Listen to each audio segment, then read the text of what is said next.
उपस्थित सर्व शिवसैनिक आणि आपल्या कामगार सेनेचे जबाबदार पदाधिकारी बांधवांनो आणि भगिनींनो, मी त्यांना थांबवलं एवढ्यासाठी, नेत्याचा उपनेता केलाय, पक्षप्रमुखाचं काय करतील माहिती नाही, म्हणून म्हटलं थांबा मीच बोलतो. आजचा कार्यक्रम शिवाजी मंदिरमध्ये होतोय. गेल्या वर्षीच्या कार्यक्रमाला आलो होतो आणि एक महाराष्ट्राच्या राजकारणाला कलाटणी मिळाली, त्याला आपण सर्व साक्ष आहात. अरविंद, आपलं भाषण आपण सांगत होतात की 68 साली भारतीय कामगार सेनेची स्थापना झाली, म्हणजे आजचं हे 58वं वर्ष. 58 वर्ष या क्षेत्रामध्ये नेतृत्व करणं हे एड्या गबाळ्याचं काम नाही आहे. फक्त आता जी काय परिस्थिती, माईक आहे का बरोबर, मध्ये मध्ये आवाज येतो, आता जी काय परिस्थिती आपण अनुभवतो आहोत, ती परिस्थिती अनुभवताना असं वाटतं की आपण काही आता काय बोलायचं, बोलून काही उपयोग होणार आहे का, आणि उपयोग जर होणार नसेल तर बोलायचं कशाला. कारण शिवाजी मंदिर म्हटल्यानंतर आम्ही लहान असताना आपल्या अनेक शाखेचे वर्धापन दिन इकडे झालेत, अनेक नाटकं त्यावेळेला मी आणि शिवसेना प्रमुखांच्या सोबत येऊन इकडनंच पहिल्या रांगेत बसून बघितलेली आहेत. अगदी आंधळं दळतंय, गारंबीचा बापू, अश्रूंची झाली फुले, खूप. आणि मग ती आज सुद्धा आहेत ना, चांगली नाटकं आहेत. कसं होतं रे नाटक, अरे बेस्ट. तसं हे मला असं वाटतं आपलं काही नाटक नाहीये. नाही म्हटलं तरी आपण जी एक विचाराची दिशा पकडलेली आहे, मार्ग पकडलेला आहे, त्याच्यावरती पुढची वाटचाल कशी होणार आहे आणि आजपर्यंत वाटचालीमध्ये काय खाच खळगे काटे काचा कशा आल्या, कशा बोचल्या, त्याचा एक नाही म्हटलं तरी परामर्श घेणं, आढावा घेणं आणि मग पुढची वाटचाल ठरवणं, हा मला असं वाटतं वार्षिक आपल्या सभेचा हेतू आहे आणि तो तसाच असला पाहिजे. दत्ताजींचा तुम्ही मुद्दामून, मी दत्ताजींचं नाव घेतो कारण ते घ्यायलाच पाहिजे, हा एक भाग वेगळाच. पण दत्ताजींचं नाव मी एक उदाहरण म्हणून, मूर्तिमंत उदाहरण म्हणून देतोय. मागे सुद्धा ही आठवण मी कशाला शिवसेना प्रमुखांनी सांगितली म्हणून मला माहिती आहे. शिवसेना प्रमुखांनी सांगितली तेही तुम्हाला आठवत असेल आणि मी सांगितली आहे ती तुम्हाला आठवत असेल, तरी मुद्दाहून परत सांगतो. 66 साली 19 जून 1966 साली शिवसेनेची सुरुवात झाली. शिवसेना प्रमुखांचा भाषणाचा झंझावात सगळीकडे चालू होता. आम्ही तेव्हा दादरला होतो, राहायचो. आणि एक दिवस दरवाजाची घंटा बेल वाजली. दार उघडल्यानंतर शिवसेना प्रमुखांनी सांगितलेलं एक चांगला तगडा माणूस, कुरळे केस, समोर उभा. त्याला, हां कोण आपण, मी दत्ता साळवी. तर काय काम आहे, मी तुमचं कालचं मला असं वाटतं अमर हिंद व्याख्यानमालेतलं भाषण ऐकलं आणि नोकरीचा राजीनामा देऊन तुमच्याबरोबर काम करायला आलेलो आहे. बाळासाहेब म्हणाले की अरे इथे कशाचाच काय पत्ता नाही आणि तुम्ही नोकरी सोडून इकडे आलात. काय नोकरी होती, गिरणीमध्ये जॉबर, बरोबर ना जी, तर तुम्ही नोकरी सोडून इकडे काहीच नाहीये, काढो काय इकडे कशाला. मी न्याय हक्कासाठी आता शिवसेनेची स्थापना केलेली आहे, अजून कशात काही नाही, आणि तुम्ही सरळ नोकरी, चांगली नोकरी तुमची सोडून आलात. तुला हो म्हणे, तुमच्याबरोबर काम करायचंय. आणि आज मी मुद्दामून एवढ्यासाठी नाव घेतलं की जो स्वतःची नोकरी सोडून ज्यांनी अंधारात उडी मारली, त्यांनी भारतीय कामगार सेनेचं नेतृत्व करून हजारो लाखो लोकांच्या आयुष्यात उजेड पाडला. किती जणांना नोकऱ्या मिळवून दिल्या. याला म्हणतात धाडस, याला म्हणतात हिंमत, याला म्हणतात जिद्द. ही जिद्द जर का म्हणजे शिवसेना प्रमुखांचीच वाक्य आहेत, माझी नाही आहेत. की तुमच्यात जर का आत्मविश्वास असेल तर जगाच्या पाठीवर कुठेही जा, तुम्हाला मरण नाही. हा आत्मविश्वास तो आपण गमावत चाललोय की काय.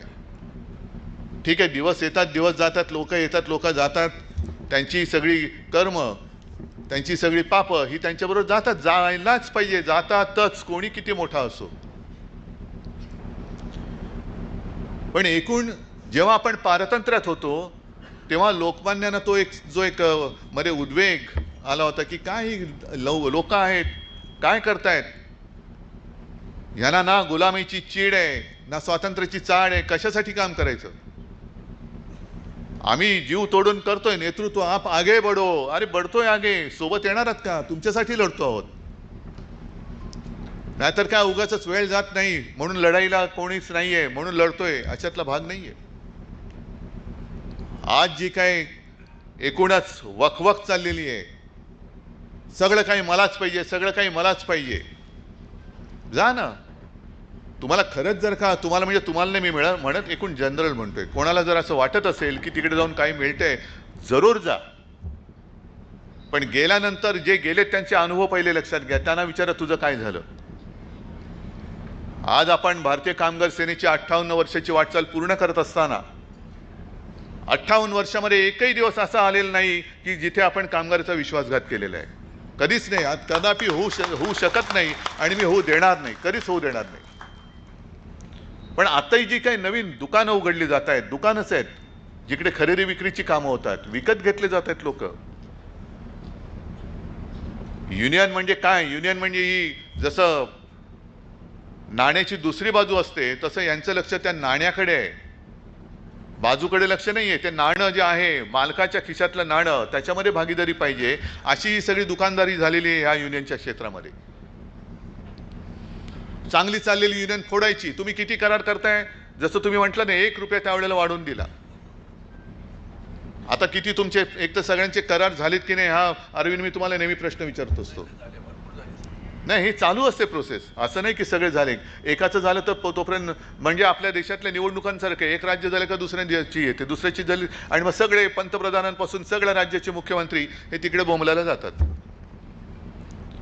तसंच करारामध्ये तुम्ही किती करताय का मागताय? आम्ही 1000 रुपये मागतोय. अरे चल मी तुला 1500 रुपये देतो. कारण का मालकाची साठोलोट झालेलं असतं. एक करार कदाचित होतो, युनियन गेली, युनियन त्यांच्याकडे जाते आणि गेल्यानंतर कळतं जेव्हा कामगारांवरती अन्याय होतो तेव्हा आपल्याकडे लढण्याचा अधिकारच नाही, कारण रेकग्नाइज युनियन त्यांची झालेली असते. युनियन तोडायची, मजबूत युनियन तोडायची आणि मालकाच्या दावणीला बांधायची. मालक म्हणेल तसं उठ बस, उठ म्हणायचं तेव्हा उठेल, बस म्हणायचं बसेल. मालक म्हणेल तिकडे अहमदाबादला जायचं तर जा, नाही तर घरी जा. कोण काही करू शकत नाही, कोणी तेव्हा वाचवलं येत नाही. मग तेव्हा कळतं अरे मी 1500 रुपये 500 रुपये वाढ घेतली पण माझं आयुष्याचं दिवाळं काढून बसलेलं आहे. ही पद्धत सुरू झालेली आता. आणि मी जे यांना सांगतो की सगळ्याच कंपन्या आहेत, सगळ्या उद्योगामध्ये, अगदी हॉटेल असतील, हॉस्पिटल असतील, कारखाने असतील, कुठेही असतील, आहे ना शिवसेना प्रमुखांच्या पुण्याईने आणि तुमच्या सगळ्यांच्या ताकदीमुळे सगळेच मालक माझ्या ओळखीचे आहेत. पण माझं नातं जे आहे त्या गेटवरती लागलेल्या भगवेशी आहे, मालकाशी नाही आहे. त्याला जो कोणी हात लावेल, तो हात कोणाचाही असेल, त्याचं काय करायचं, तुकडे कसे करायचे, ही जबाबदारी तुमची. माझं आणि मालकाचं काही त्याच्यात नाही. जे नातं आहे हे तुमच्यामुळे, दुवा तुम्ही आहात. आणि एवढ्या जर का परखडपणाने मी वागत असेल तर तुम्ही कसं वागलं पाहिजे? तुम्ही कसं वागलं पाहिजे की नाही माझा भगवा आहे, अरे भगवा मला न्याय देतोय, भगवा आहे म्हणून मला न्याय मिळतोय. भगवा उतरला आणि दुसरं फडकं तिकडे फडकवलं तर फडकं डोळे पुसायच्या कामाला कदाचित येईल, नाही तर कशाच्याही कामाला येणार नाही. हा भगव्यातला आणि दुसऱ्या युनियनच्या फडक्यातला हा फरक आहे, हा लक्षात घ्या तुम्ही. का तुम्हाला या सगळ्या लोकांना सगळंच का पाहिजे? आज सुद्धा जे चाललेलं आहे म्हणजे कामगारांची परिस्थिती एवढी वाईट झालेली आहे. इराण, इस्रायल आणि अमेरिका युद्ध चाललेले आहे. थांबते नाही थांबते, थांबते नाही थांबते, लेझिम चालूच आहे त्यांचा. पण सांगण्याचा मुद्दा असा आहे की दुबईवरती बॉम्बफेक झाली, मिसाईल पडतायत, त्यांचे तुकडे पडतायत, कुठे कुठे स्फोट होत आहेत, आवाज येत आहेत. पण वृत्तपत्रात आलेली बातमी आहे आणि ती सुद्धा सामना नाही, मला असं वाटतं लोकसत्ताच असेल. त्याच्यात बातमी अशी आलेली की दुबईमध्ये अनेक उत्तर भारतीय म्हणजे अगदी बिहारचे लोक तिकडे काम करतायत. आपल्या सरकारने सांगितलं परत या, परत या. आणि तिथल्या कामगारांनी प्रतिक्रिया दिली, आम्ही तिकडे जाऊन बेकारीने मरण्यापेक्षा इकडे बॉम्ब हल्ल्यात मेलो तरी चालेल. कारण जर का घरी परत गेलो रिकाम्या हाताने करू काय, कुटुंब पोसू कसं? ही जी वास्तविकता आहे या राज्यकर्त्यांच्या लक्षात कधी येणार आहे की नाहीये? राज्य पाहिजे, सत्ता पाहिजे, देतो तुम्हाला, पण एक तर माझ्या देशातले किंवा माझ्या देशातल्या राज्यातले कामगार देशातल्या देशात सुद्धा या राज्यातून त्या राज्यात का त्यांना जावं लागतंय? बरं, तेही कमी पडतंय म्हणून देश सोडून दुसऱ्या देशामध्ये त्यांना का जावं लागतंय? आणि त्या देशामध्ये युद्ध सुरू झाल्यानंतर सुद्धा ते म्हणतात मला देशात परतायचं नाहीये, कारण देशात जाऊन मी करू काय? रिकाम्या हाताने घर कसं चालवू? मी मेलो तरी चालेल, पण माझं काम सोडून मी देशात जाणार नाही. ही एवढी परिस्थिती आपल्या देशाची आली, तरी सुद्धा अजून कोणते राज्यकर्त्याचं काही डोळे उघडत नाही, काही डोक्यामध्ये काही घुसत नाहीये. कामगार चळवळ, कामगार कायदे म्हणजे काय? कसले कायदे आहेत? कोणासाठी आहेत? काय कामगार म्हणजे या देशाचा भाग्यविधाता नाहीये? जो बंद असेल तो काढूनच टाकू.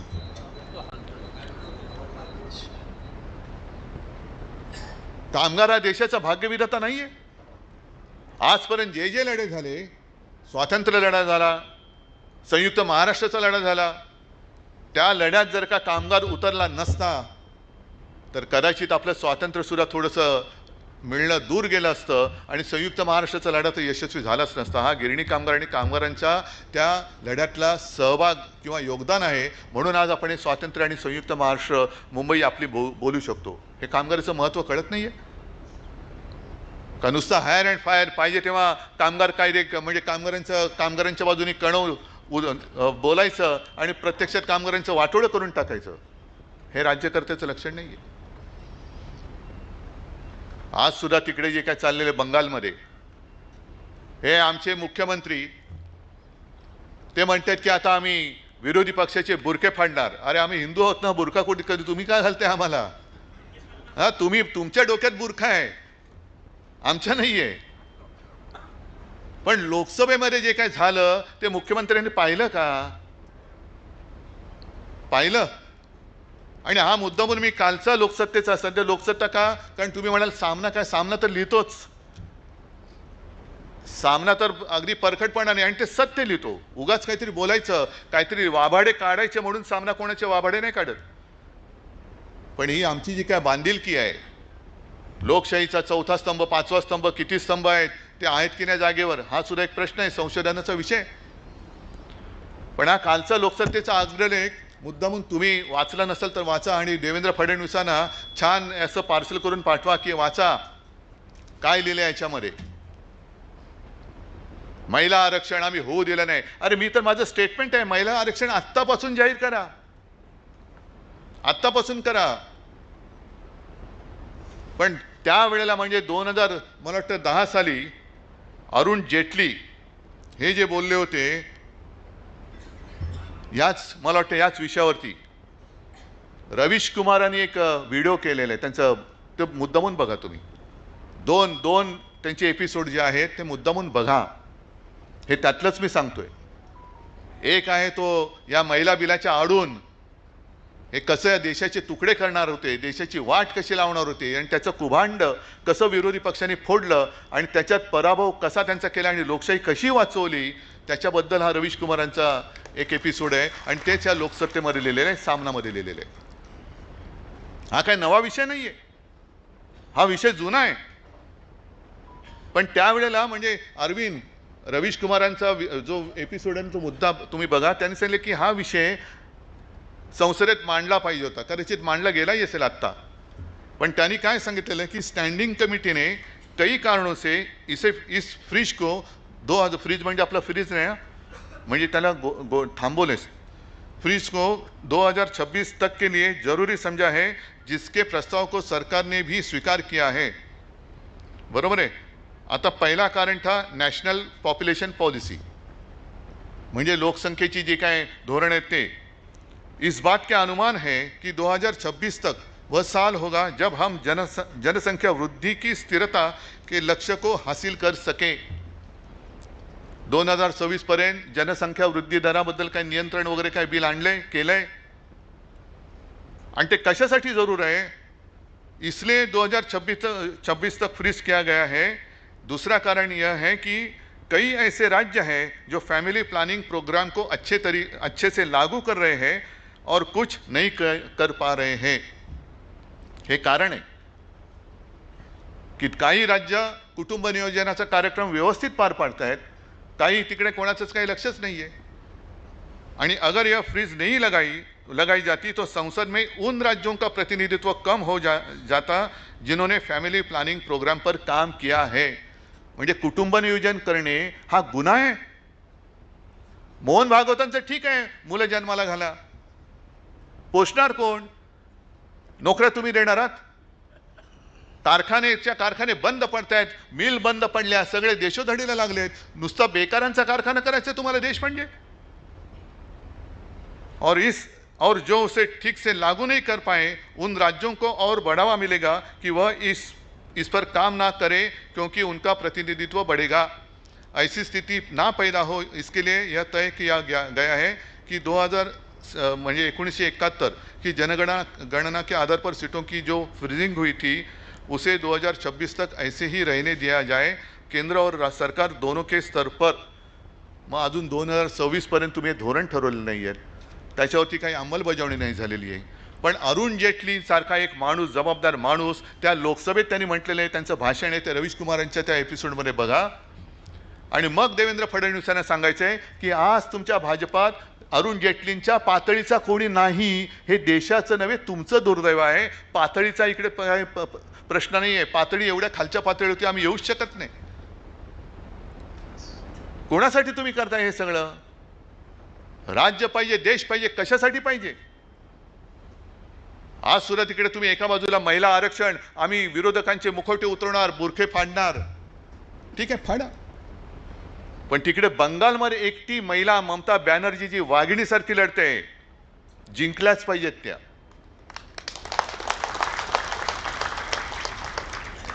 त्या एका महिलेला हरवण्यासाठी तो सुद्धा रवीश कुमारांचा तुम्ही व्हिडिओ बघा, जवळपास 2 लाखाच्या वरती सीआरपीएफचे जवान तिकडे उतरवलेत। म्हणजे मणिपूर जळत होतं तेव्हा 30,000 होते आणि बंगालमध्ये निवडणुका आहेत, तिकडे 2 लाखाच्या वरती, म्हणजे काही तर म्हणतात साहेब ये तो कुछ नहीं, 5 लाख तक जवान उतारे। मतदान करणार कसं? कोण करणार?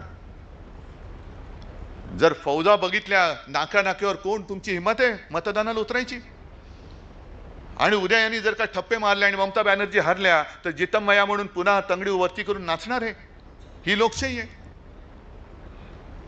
योगी आदित्यनाथ तिकडे, पंतप्रधान तिकडे, आमचे मुख्यमंत्री तिकडे, आणि या राज्यामध्ये ड्रग्स रॅकेट चालले, महिलांचे विनयभंग होत आहेत, भोंदूगिरी वाढते, पण नाही, आम्हाला त्याच्याशी काही देणं घेणं नाही। आम्हाला फक्त आम्ही महाराष्ट्र जिंकला, आता बंगाल जिंकायचं, बंगाल जिंकला, आसाम जिंकायचं, आसाम जिंकला, हे जिंकायचं, हेच चाललं।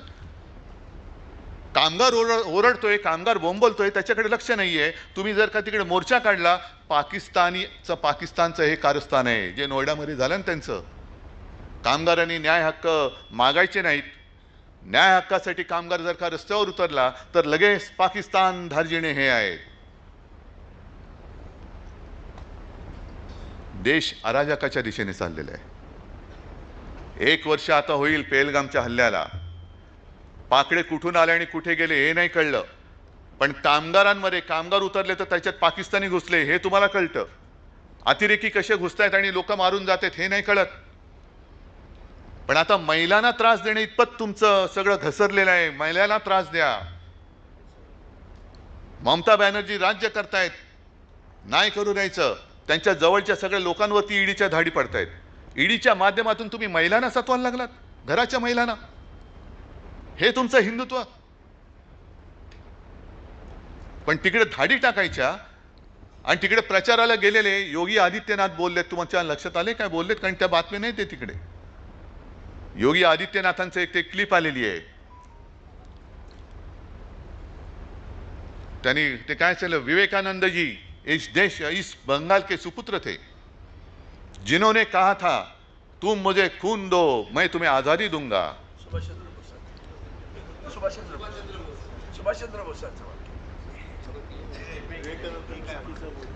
काय रे, मी बरोबर बोललो का चूक बोललो? मी बरोबर बोललेलो आहे, योगी आदित्यनाथ चुकीचं बोललेले आहेत। म्हणजे तुम्हाला जे लिहून दिलं जातं ते सुद्धा पाठ करून बोलता येत नाही. विवेकानंदजी बंगाल के सुपुत्र, अरे हो ना, तू होतास का तुम्हा? तुम मुझे खून दो मैं तुम्हें आजादी दूंगा. मुळामध्ये तुमच्या पक्षाचा आणि तुमच्या मातृपक्षाचा आझादीशी काही संबंध नाही. तुम्ही आझादीबद्दल बोलणारे तुम्ही कोण? हा, म्हणजे नेताजी सुभाष बाबूंबद्दल सुद्धा फक्त यांचं काय चाललेलं आहे, बळकवायचं सगळं. आदर्श म्हणजे नेताजी सुभाषचंद्र बोस पण आमचेच, सावरकर पण आमचेच, वल्लभभाई पटेल पण आमचेच. ठीक आहे ना, वल्लभभाई पटेल सगळ्यांचेच होते, लोहपुरुष. पण फरक लक्षात घ्या, सरदार वल्लभभाई पटेलांनी तो निजामशाहीचा भाग देशात आणण्यासाठी म्हणून फौजा घुसवल्या होत्या. तुम्ही तुमचा पक्ष जिंकवण्यासाठी म्हणून फौजा घुसवताय. हा पटेल आणि तुमच्यातला फरक आहे, हा फरक आहे. म्हणून ते लोहपुरुष, पोलादी पुरुष म्हणतात त्यांना. तुमच्या जिंकण्याची अवकात नाहीये म्हणून तुम्ही ईडी, सीबीआय, फौजा घुसवताय निवडणूक जिंकायला. का तुमचं कर्तृत्व कमी पडतंय? तुम्ही केलेली कामं कमी पडतायत? तिकडे नाक्या नाक्यावरती फौजा उतरल्यानंतर कशा तिकडे काय महिला आरक्षण, महिला कशा बाहेर पडतील, कशा निवडणुका होणार? मग या देशामध्ये आता लोकशाही जिवंत राहिली की नाही हा विचार करायचा. आणि तो जर काय होणार नसेल तर मग या वार्षिक सभेला वगैरे काय अर्थ नाही. तुमचं तुम्ही काय करायचं करा. पण मला असं वाटतं की जो एक आत्मविश्वास शिवसेना प्रमुखांनी दिला आणि त्यांनी जे काही सांगितलेलं आहे की अरे 100 दिवस शेळीचं जगण्यापेक्षा एकच दिवस पण वाघाचा जगा.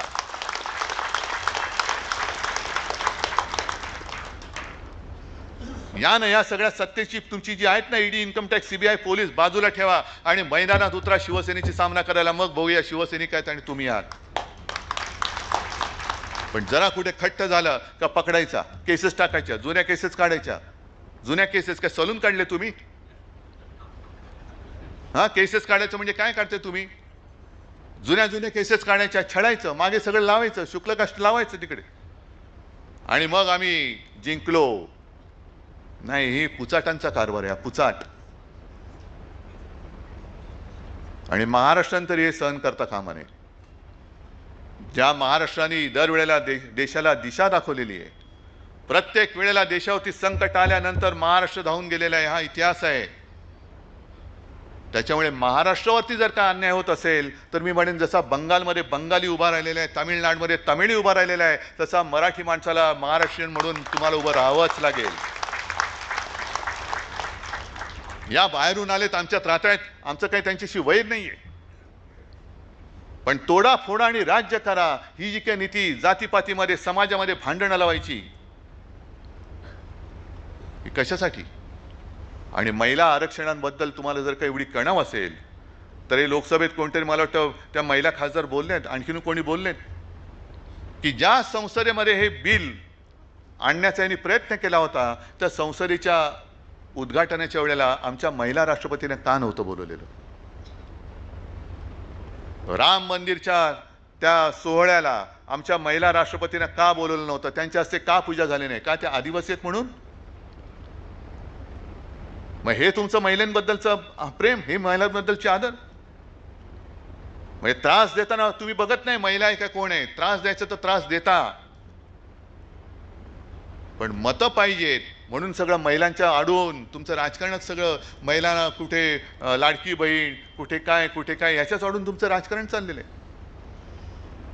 पण हे वास्तव आहे ते विस्तवासारखं आहे आणि त्याच्यावरनं जो चालू शकतो तोच कारभार करू शकतो. तुमच्यात चालण्याची हिंमत नाहीये या राज्यकर्त्यांमध्ये. पायाला चटके बसतात त्याच वेळेला, म्हणजे पायाला जेव्हा ठेस लागते तेव्हा आई ग म्हणजे मेंदूपर्यंत संवेदना पोचली पाहिजे. ती संवेदना आता यांची मेले की काय अशी परिस्थिती निर्माण झालेली आहे आणि त्या परिस्थितीत आपल्याला काम करायचं आहे.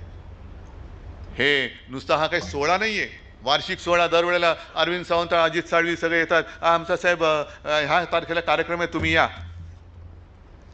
नाही, कार्यक्रम नुसता हा कार्यक्रम नाही. गेल्या वर्षभरात मी काय केलं, पुढच्या वर्षात मी काय करणार आहे? मी भारतीय कामगार सेनेचा पदाधिकारी म्हणजे कोण आहे? माझ्यासोबत ही लोक का आलेली आहेत? आणखीन का आली पाहिजेत? या कामगारांना आपल्याबद्दल विश्वास का वाटतो? जे नाही आहेत आपल्यासोबत त्यांना का वाटला पाहिजे, हे असं काहीतरी काम होणार असेल तर आणि तर पुढे काम करा, नाहीतर मग काय चालूच आहे ना. रोजचा दिवस सूर्य उगवतो, सूर्य मावळतो, कोण कोणाला विचारतोय? काय फरक पडतोय? नाही पडत. पण हे जे महत्त्वाचं काम, हे एक नाही म्हटलं तरी सतीचं वाण आहे. हा भगवा झेंडा जो आहे तो नुसता भगवा झेंडा नाही, ती एक पेटलेली मशाल आहे. लांबून बघितलं तर तो मशाली सारखा तळपताना दिसतो, पेटलेला धगधगता दिसतो. आणि त्याचं तेज, त्या तेजाचा म्हणतो ना, तव शौर्याचा 1 अंश रे वगैरे वगैरे ते काय आहे, त्यातलं 1 अंश घेऊन जरी तुम्ही काम केलं ना, तरी मला असं वाटतं महाराष्ट्राकडे वाकड्या डोळ्याने बघण्याची कोणाची हिंमत होणार नाही. आणि जे मी सांगत होतो की महाराष्ट्र दरवेळेला देशाच्या मदतीसाठी धावतो, शिवाजी महाराजांच्या वेळेपासून जर का बघितलं, कारण आपल्याला इतिहास हा कोणी शिकवण्याची गरज नाही, कारण आपलं राज्य इतिहास घडवणारं राज्य आहे, इतिहासाला जन्म देणारं राज्य आहे. आणि ज्या छत्रपती शिवाजी महाराजांनी असं एक तरी मला राजा दाखवा की 300-400 वर्षानंतर त्याला आपण राजा नाही तर आपला देव मानतो. आणि असं काय कमी माझ्या या राजामध्ये, माझ्या देवामध्ये की जे इतर देवात आहे आणि याच्यामध्ये नाहीये? म्हणजे रामायण महाभारत आहे, प्रभू श्रीरामाने राक्षस मारले, मग माझ्या शिवरायांनी सुद्धा अफजल खान वगैरे मारलंच ना, राक्षस नव्हता तो? माता भगिनींचं रक्षण यांनी नाही केलं, देवळांचं रक्षण नाही केलं. अगदी प्रभू रामचंद्राबरोबर वानर सेना होती, आमच्याबरोबर काटक मावळे होते, ज्यांना काही शिक्षण, ज्याला म्हणजे काही शस्त्र नाहीत, काही नाही, अशा साध्या माणसांना घेऊन छत्रपती झालेले ते आमचं देव आहे. काय कमी आहे त्यांच्यामध्ये? आणि जर शिवाजी महाराज झाले नसते तर आज आपण आपल्या देवांचा उद्घोष करू शकलो असतो का? करू शकलो असतो? राम मंदिर आज आपण बांधू शकलो असतो जर शिवाजी महाराज नसते तर? अगदी शिवाजी महाराजांनंतर सुद्धा छत्रपती संभाजी महाराज लढले. मेलो तरी चालेल पण धर्मांतर करणार नाही, पक्षांतर तर सोडूनच द्या. त्याच्यानंतर थोड्या काळासाठी राजाराम महाराज, आणि त्याच्यानंतर जवळपास म्हणजे औरंगजेब स्वतः आला की आता शिवाजी महाराज नाही आहेत, अब समय आया है महाराष्ट्र पर कब्जा करो. जे आत्ताच्या औरंगजेब पण करू पाहत आहेत, अब कब्जा करो. आणि त्यावेळेला तारा राणीनी जवळपास 26 वर्ष औरंगजेब इकडे लढला, 26 वर्ष. पण महाराणी तारा राणीने त्याला असा झुंजवला की शेवटी औरंगजेब इकडेच मेला. त्याचं थडगं तिकडे बांधलेलं आहे छत्रपती संभाजीनगरच्या इकडे, पण तो महाराष्ट्रातली एक कण, एक चिमूट माती सुद्धा नेऊ शकला नाही. हा महाराष्ट्राचा इतिहास आहे. मग आता परत विचार करा, जर शिवाजी महाराज नसते तर अयोध्येत राम मंदिर बांधू शकलो असतो? आणि जर नंतर छत्रपती संभाजी महाराज, राजाराम महाराज, तारा राणी यांनी औरंगजेब इकडे आला, त्याला जर का मोकाट सोडला असता तर संपूर्ण देश तेव्हाच हिरवा वरवंटा फिरला असता. म्हणजे महाराष्ट्राने देशावरचं संकट आपल्यावरती घेतलं. औरंगजेब जो संपूर्ण देश आपला पादाक्रांत करायला निघाला होता, त्याला इथल्या इथे रोखला नाही, इथल्या इथे गाडला. आणि तो गाडला नसता तर आपल्या देशाची हे आता हे डिलिमिटेशन, आरक्षण बिरक्षण आणायला राहिले असते का शिल्लक? तर हे जे महत्त्व आहे, हे महत्त्व हे आपलं कर्तव्य आहे. हे काम म्हणजे आपलं कर्तव्य आहे. आणि जर आपण कर्तव्य पार पाडणार नसू तर मला असं वाटतं हे सगळे बाजूला ठेवून द्या, यांची काही गरज नाही आहे. कारण ते पण बघत असतील ना, नसतील कशावरून की अरे काय करतायत हे, मी माझ्या वेळेला केलं पण माझा नुसता उद्घोष करतायत. मी आहे मगाशी अरविंद सावंत पण जोरात बोलत छत्रपती शिवाजी महाराज की, कशाला जय म्हणताय? तर हे करण्याची तुमच्यात हिंमत आहे का? पहिला प्रश्न मी तुम्हाला विचारतोय. जागेवरती पाय रोवून उभं राहणं आणि वेळ पडली तर 2 हात करणं, हा आपला महाराष्ट्र धर्म आहे. अन्यायाला तोडून मोडून टाकणं हा महाराष्ट्र धर्म आहे.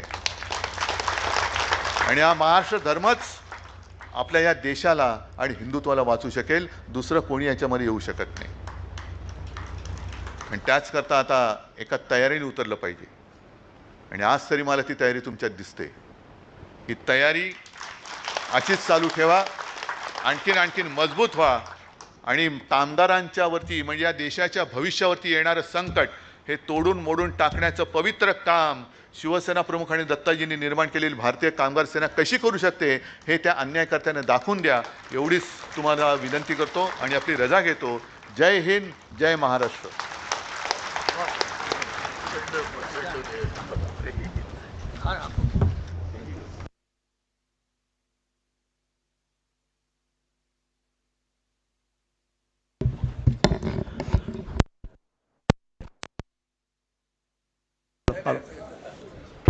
Hello hello. धन्यवाद साहेब. सर्वप्रथम शिवसेना प्रमुखांसाठी आपण चाफ्याचा हार इथे आणलेला आहे. तो हार देखील आपण साहेबांकडे सुपूर्द करतो आणि त्यानंतर पक्षप्रमुख उद्धव ठाकरे साहेबांचा सत्कार इथे करण्यात येत आहे. शॉल आणि पुष्पगुच्छ देऊ.